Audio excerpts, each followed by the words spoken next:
Welcome back. We continue with our focus on the story of the Nobel Prize with the Swedish Deputy Ambassador to South Africa, Ms. Amy Larsson-Jain. Thanks so much again for joining us. And this has been a special week, I think, in the world, even though it's come from Sweden and Oslo, these prizes, but it's something that the international community has embraced. And it certainly does have a fine tradition over a number of centuries now.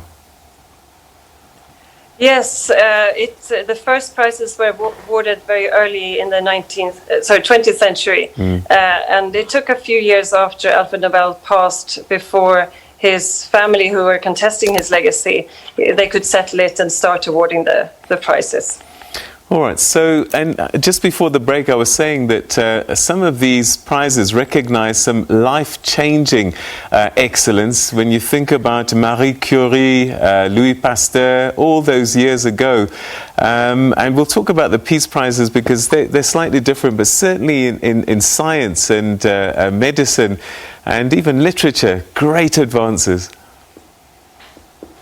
Absolutely, and I mean, like you mentioned, some of these key people that we all remember. I mean, there's many laureates, but some of them we all know. And I know my children know Marie Curie and so on. She was the first woman, and also the only person who's won it twice. So she's particularly special, I would say.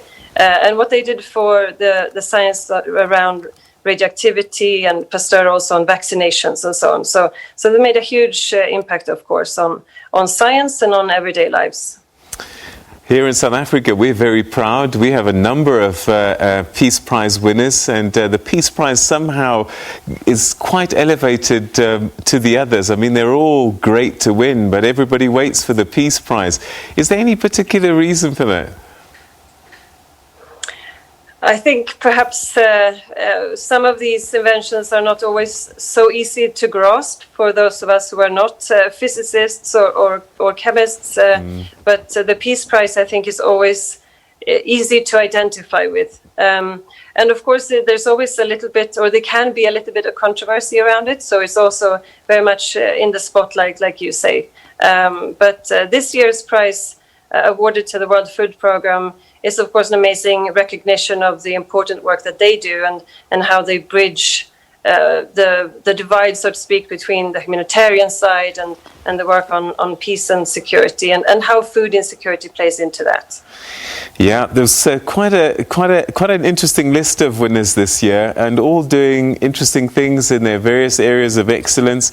I'm not sure how much you can speak to some of these winners, but interesting winners: chemistry, Emmanuel Charpentier, Jennifer Dunda, chemistry, literature. I'm always intrigued by as well, Louise Gluck this year.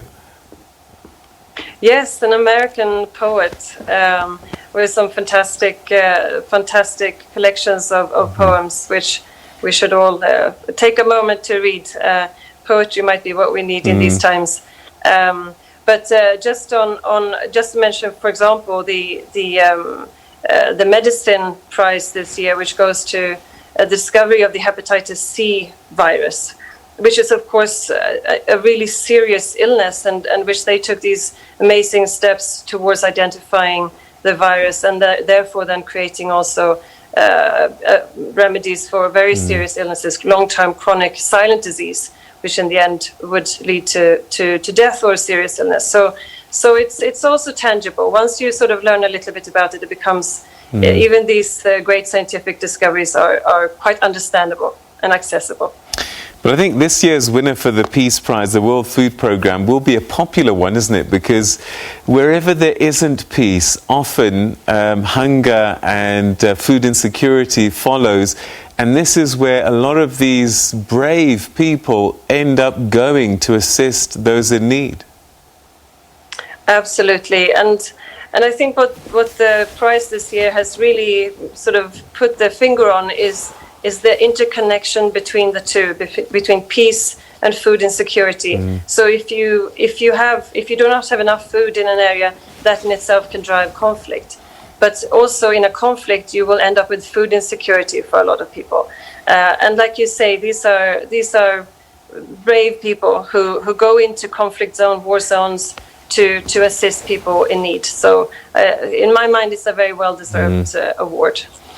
Yeah, let's chat a little bit about some of the controversy, because we had Barack Obama win it, and he'd just become president. He hadn't a chance to disappoint us as yet, and the Ethiopian Prime Minister won it recently. He was lauded for the work that he'd done, and then a couple of years later, challenges being raised in his country. I guess this is a difficult battle for the Nobel Committee, because things are moving all the time. I think you're right. I think it must be a challenge. It's a rather small committee from the Norwegian Parliament, and they come together for these discussions. And exactly how they come to their decision is they always give their motivation for why someone is given the award, but we don't have insight into exactly how those conversations go. But I think, like you say, also you can't look into the future, and it's also clear that the award is given on the achievements until when they're given, and they are never revoked. They can't be changed in accordance with the will of Alfred Nobel. Once they're given, they're given. So there will be controversy, but I think that is perhaps part of the game.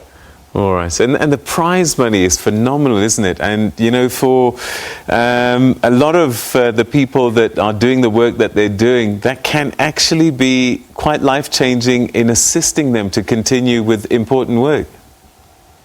Yes, no, it's a very big sum of money, and I think it's now about 19 million rand per prize. So if there's more than one laureate for each prize, then they share the prize money. But that's of course a huge sum of money that they're free to do whatever they want with, put it towards their research or something else. That's up to them. And of course, it's also the glory, if you like, the recognition really for their work, which is of course often a sort of almost a lifetime of achievements. And it also brings often funds to their workplaces, institutes, and universities around the globe get that a bit particular status. So it comes, and of course they do get to come to Stockholm another year, not this year, and I've been there myself to see the award ceremony and the big gala dinner with the royal family, and it's a very special moment for all the laureates. Have the awards changed in stature over the years, in character, or have they been quite true to their traditions from the beginning? Well, Alfred Nobel was quite clear in his will, and the will is very much still the guiding document in everything that the Nobel Foundation does. So I think it stayed pretty close to that. I think it's obviously become more known with time. And as of course, it's also been possible with the kind of global media attention around it. But I mean, there's also, like you say, also coming back perhaps to the Peace Prize. There have been, some very brave nominations, I would say. And I would come back to Albert Luthuli, for example. That was an important recognition of the fight for human rights and the anti-apartheid struggle in South Africa. And that was taken such a long time ago, and it was an important recognition again on a global level of the importance of human rights, and the Nobel Foundation, the Nobel Committee aligned themselves with that. All right, and we certainly do thank you for your son, your country's son, Alfred Nobel, and creating these awards, because they have shaped and changed, contributed to recognizing excellence in many fields, and we're grateful that we have laureates from here, right through from Albert Luthuli, Desmond Tutu, F.W. de Klerk, and Nelson Mandela that we recognize here. But thank you so much indeed, and a great week, not just for Sweden, but for us all. And thank you so much for joining us this evening to share your thoughts with us on this important week in Nobel history. Thank you so much, Deputy Ambassador Ami Larsson-Jain.